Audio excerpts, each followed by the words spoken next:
A new feature has just hit the YouTube scene. You've probably noticed over the past several years that podcasts on YouTube have been on the rise. Well, if you haven't seen that, YouTube certainly has, because now YouTube would not only like you to watch podcasts while you're hanging out at home, but while you're out and about on your commute, they would like you to listen to podcasts using YouTube Music. So this new feature makes it very easy for the creators of those podcasts to do both of those things with one simple click. So if you would like to be one of the early adopters, today we are talking about the new YouTube podcast playlists and how you can use them to best suit your podcast. So we'll talk best practices and we'll give you a couple of podcast growth tips as well. But before we dive too far in, we need to talk about a new specific type of recommendation system that podcasts on YouTube are going to be able to take advantage of. Basically, the new podcast playlists are able to be featured on their very own podcast pages. That means as long as you're using this right, this can boost your entire channel's discoverability. You could also be eligible for badges and search cards, which will help your audience find your channel. In order to use these, you need to understand how to create a podcast playlist. Basically, a podcast is going to be made up of individual episodes. To set this up, what you want to do is click on Create while you're in the YouTube studio, and using the drop-down menu, click on New Podcast. A new form is going to pop up, and here is where you want to fill in your name and your description for your podcast. And there's a few best practices you're going to want to keep in mind to optimize this information that you're going to put in this form, but we'll get to that in a minute. Anyway, once you're all done filling it out, you've created a podcast playlist, and you can start adding new videos and old videos to it. So if you already have some podcast episodes uploaded, go ahead and select all of them, and then use the drop-down to add them to this playlist. You can also do this with existing playlists, so you don't have to go into each and every video and do this all over again one by one. In order for your podcast to rank properly, you're going to need to put a square thumbnail for your entire podcast series in this space. If you've been doing a podcast for a while, you likely already have a square image for your podcast that you've been using on Apple or Spotify, so just be sure to go ahead and grab that image and put it in the spot. It's also worth noting that just like with any other video, you're gonna have access to YouTube's analytics with your podcast. So be sure to check up on your watch time, key moments, views, and of course your revenue. So those are the basics, but now let's get into the best practices so you're using podcast playlists to the best of their ability. First and foremost, you wanna make sure that you create one of these public podcast playlists for every single podcast you have on your channel. You can have multiple series of podcasts on one channel, but each series should have its very own podcast playlist. Additionally, when you're adding videos to this playlist,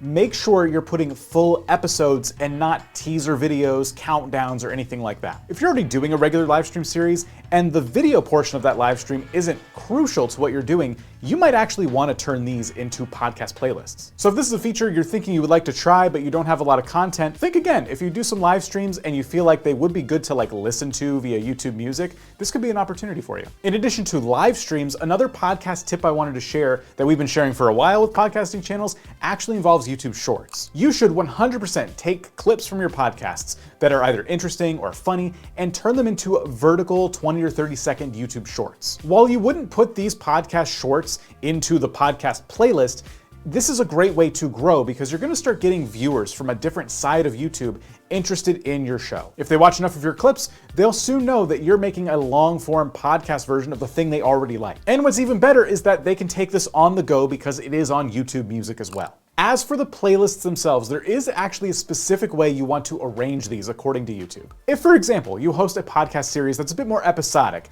and not each episode relies on listening to the previous episode, and maybe it stays pretty current and up to date, then you would want to make sure that your podcast is arranged from newest episodes to oldest episodes. But if your podcast is more serial, say it's a true crime podcast, then you would want to make sure to arrange this from oldest to newest episodes. Think of it like watching a show on HBO Max. You wouldn't want to turn it on and then watch the very latest episode when you haven't even seen the first one in the series.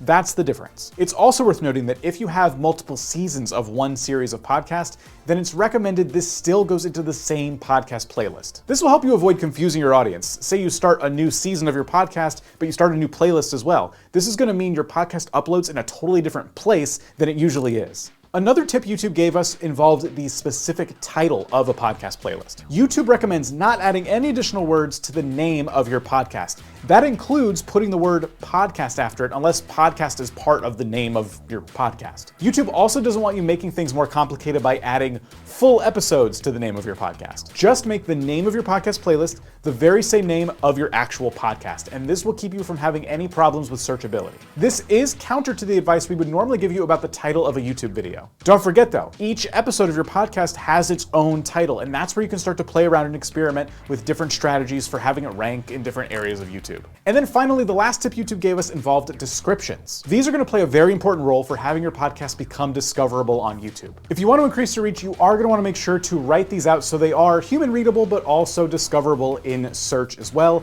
If you want to know more about this topic, I actually recommend this video right here.